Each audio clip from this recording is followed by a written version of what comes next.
Hhayi-ke enhla nasezansi asibingelele. Sisahleli naye kuNkululeko kuyo le ngosi. Ake sizifuneke sizithole ukuthi singobani thina. Ungasilandela-ke laphana epejini lethu ku-YouTube channel, ufike usearch-e uthi I Know My Story. Bese ufike u-like, usubscribe. Ungasiboleka-ke udlebe wena olandela leli page likaMabhodla. Sisahleli naye-ke uNkululeko uMfokazulu.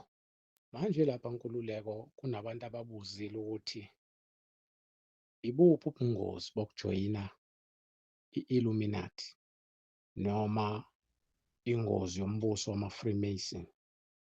Aloke eqhamuke njalo lama-question laphana i-comment section. Ngiyacabanga ukuthi abantu abaloke bengabazi ukungena kulo mbuso obumnyama.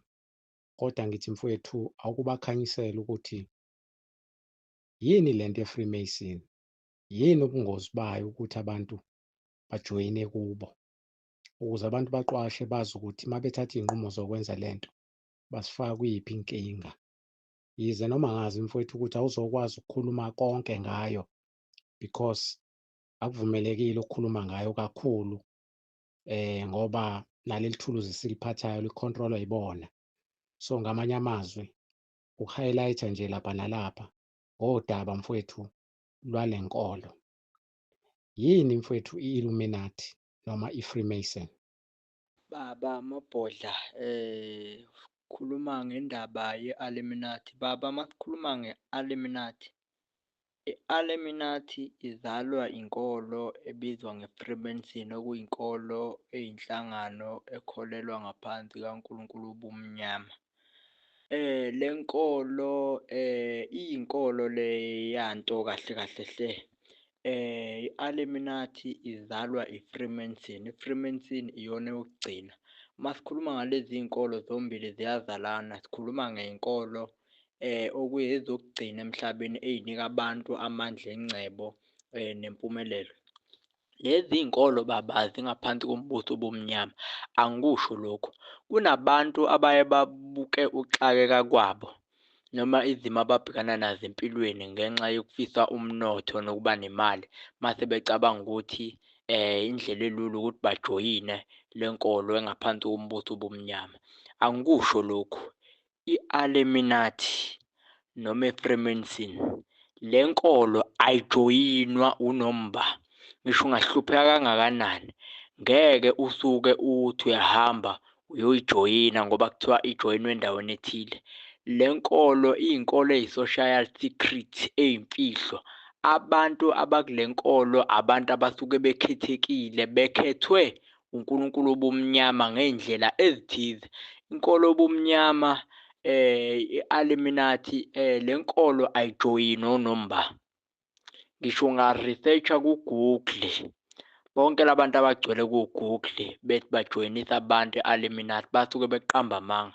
Le nkolo iyazifikela kuyena umuntu spiritual, mayisimnika amandla engcebo enkohlakalo, umuntu aphumelele, anothe, abe nayo yonke into empilweni ayifisayo. Kodwa le nkolo into encisha yona ikupha konke okufisayo nokufunwa inhliziyo yakho, ikubusisa ngayo yonke into.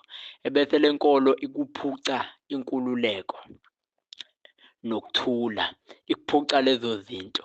Ngaso sonke isikhathi wena uhlala ucabanga umnotho onawo owunikwe yiyo le nkolo, awulali ebusuku. Miningi-ke imikhuba eseqophelweni eliphezulu nejulile eyenzeka ngaphansi kwale nkolo ebizwa nge-Illuminati. La bantu abangaphansi kwayo abafaka ama-magic blood ring bathwele kanzima laba bantu. Ngeke baze babona, abakhombisi ngesimo sokuthi yonke into abayenzayo bayakhontrolwa, bayalawulwa. Even ngisho iy'ngubo abay'gqokayo bayazi ukuthi ngo-Monday sigqoka iy'ngubo, sigqoka kanje, ngoLwesibili sigqoka kanje. Usuku nosuku laba bantu yonke into abayenzayo bayalawulwa, bayakhontrolwa, bayanqunyelwa. Even ngisho imali abazoyispenda emaklabhini ukuthi nizospenda imali engaka nina eklabhini. Even ngisho iy'ngubo zokugqoka bayakhethelwa ukuthi bazogqoka kanjani. So le nkolo akuyona inkolo emnandi. Abantu abasuke bekuyona abantu abasuke bekhethwe uNkulunkulu wobumnyama. Ayijoyinwa unomba, ngeke uvele usuke ukuthi uyoyijoyina. Ijoyinwa abantu abakhethekile. Le nkolo iyayifikela kubantu noma ibathwebula abantu spiritually ngendlela ey'thize mase bembathwa yiloya moya, mase begciniswa amasiko ayimfihlo enziwa ebumnyameni, babhabhadiswe egazini, kuphuzwe igazi. Miningi-ke imikhuba nemigiligwane engoyichaza ngelinye ilanga eyenzeka kuleya nkolo, ngesimo sokuthi leya nkolo maningi amahlazo aseqophelweni eliphezulu enzekayo kuyo okungakhulunywa ngayo. La mahlazo ngeke uze uwathole ngisho ku-inthanethi. Leya nkolo leya iney'mfihlo eziningi ngendlela eyisimanga. Kunezinto ezingakhulunywa nhlobo, ongawukuthi mase kuthiwa uwumuntu kazana nje uyayikhulunywa, bangenza sure ukuthi bayakulandelela bakubulale ngoba leya nkolo iney'mfihlo ezinzima ngendlela eyisimanga. Cela ungakukhulumi ngamabomu ngesimo sokuthi ngiyazi ukuthi leya nkolo iney'mfihlo ey'ningi, kuney'mfihlo ezikuyo ekungavumelekile ukuthi zikhulunywe public. Namahlazo enzekayo, kodwa-ke amanye siyowaqhulula ngelinye ilanga. Kodwa kunezinto ey'thize ezingakhulunywa kuleya nkolo eziyimfihlo yakhona. Baba Mabhodla, ake ngiyibeke lapho nje, bekuwu-highlight-a, akukho okuningi. Sibonga kakhulu qhawe lamaqhawe, sibonga kakhulu ndoda amadoda. Kwande kakhulu nalapho sihlephulele khona, siyathokoza.